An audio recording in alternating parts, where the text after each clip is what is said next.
Assalamualaikum dan salam sejahtera. Nama saya Nur Syazwani binti Rahmat. Saya berumur 19 tahun dan berasal dari Melaka. Pada 2017, saya telah menduduki pentaksiran tingkatan 3 dan mendapat keputusan 7A.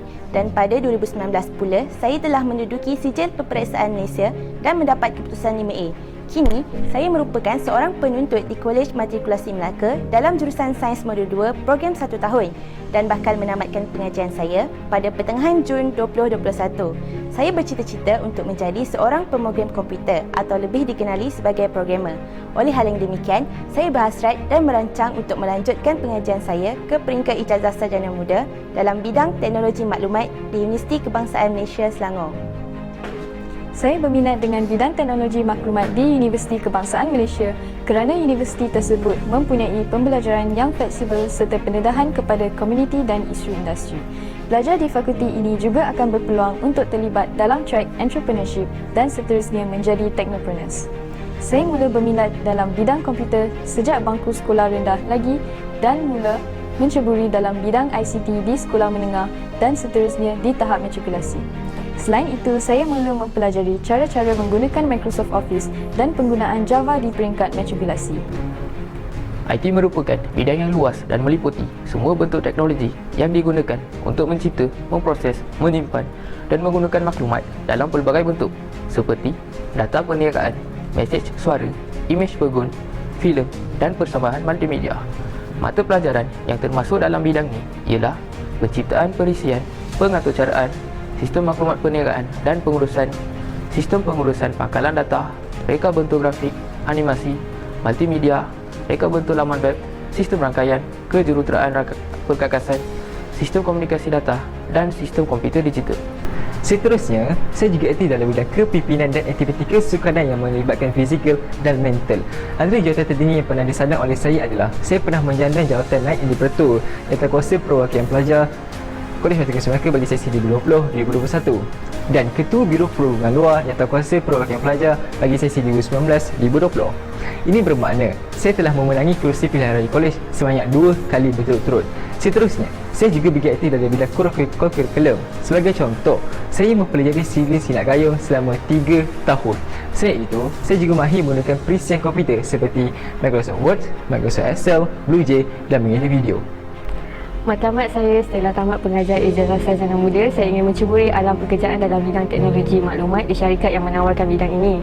Selain itu, saya juga berniat untuk menyambung lagi pengajian saya ke peringkat yang lebih tinggi iaitu peringkat ijazah sarjana dan peringkat doktor falsafah dalam bidang teknologi maklumat. Oleh itu, saya dapat menambah lagi ilmu pengetahuan saya dan memanfaatkan ilmu yang saya peroleh dalam urusan kerja pada masa hadapan.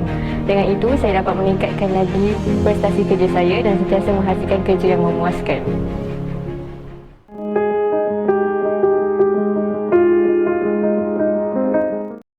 Angka jangkitan dan kematian di seluruh dunia antara COVID-19 semakin meningkat saban hari dan masih berada di tahap yang menyebalkan. Sehingga kini masih tiada ubat yang dapat menyembuhkan penyakit ini.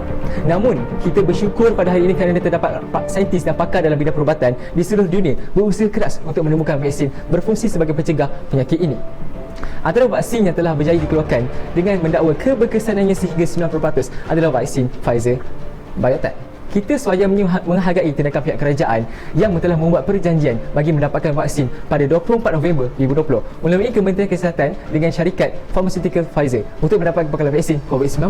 Namun, wujudnya segelintir masyarakat yang tidak bertanggungjawab dengan mengatakan vaksin ini adalah sebuah rancangan jahat pihak lain untuk menjatuhkan orang Malaysia, khususnya orang Islam. Adalah malang sekali terdapat masyarakat yang mempercayai tuduhan yang tidak berasas ini dengan mengatakan vaksin tersebut mempunyai microchip yang boleh mengawal manusia dan sebagainya. Hal ini diburukkan lagi apabila terdapat sebilangan influencer yang turut menyebarkan dakwaan yang tidak berasas itu. Lantaran isu itu, pihak kerajaan telah mengambil pelbagai inisiatif bagi memastikan rakyat Malaysia keluar daripada kepompong kebimbangan. Sebagai contoh, pada 24 Februari 2021, Yang Amat Berhormat Perdana Menteri Tan Sri Muhyiddin Yassin telah menjadi orang yang pertama di dalam Malaysia mengambil vaksin ini. Selain itu, terdapat sebuah program Forum Perdana Hal Islam yang telah bersiaran secara langsung di rancangan TV Malaysia RTM pada 25 Februari 2021 yang telah membincangkan dan menjawab soalan-soalan yang berbangkit khususnya berkaitan vaksin dan COVID-19. Kesimpulannya, wabak pandemik COVID-19 bukanlah sebuah perkara yang boleh dipandang remeh kerana virus ini mampu merenggut nyawa manusia. Ini dibuktikan lagi dengan statistik yang menunjukkan sebanyak 1,111 kematian telah direkodkan di negara kita setakat 26 Februari lalu. Oleh yang demikian, sebagai rakyat Malaysia yang bertanggungjawab, kita mestilah menyokong segala usaha pihak kerajaan dalam mengengkang wabak ini dengan cara mematuhi segala SOP yang telah disediakan oleh pihak kerajaan. Lindung diri, lindung semua.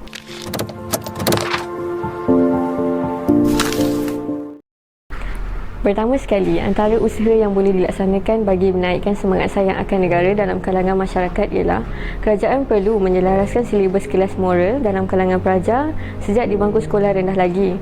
Hal ini kerana sikap sayang akan negara adalah salah satu sikap yang amat penting dalam diri setiap penghuni negara dan perlulah dicorak dalam diri masyarakat sejak kecil lagi agar sikap patriotik ini terus bersemadi dalam diri mereka sehingga akhir hayat.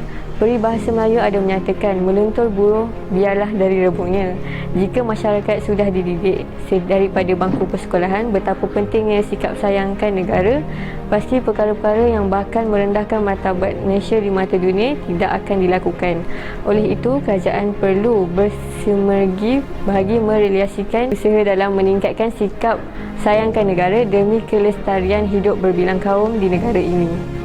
Kesimpulannya, semangat patriotik sangat penting untuk melahirkan warga negara yang cinta akan negaranya dan pasti akan menjadi individu yang berguna kepada bangsa, agama dan negaranya sendiri. Individu yang memiliki semangat patriotik yang tinggi juga akan sentiasa berusaha untuk memajukan diri dan negaranya agar mencapai kemajuan dan pembangunan dengan cepat, setanding dengan negara-negara maju yang lain. Justeru, semua pihak perlulah berganding bahu dan memainkan peranan masing-masing agar semangat patriotik dapat dipupuk dan disuburkan dalam kalangan masyarakat.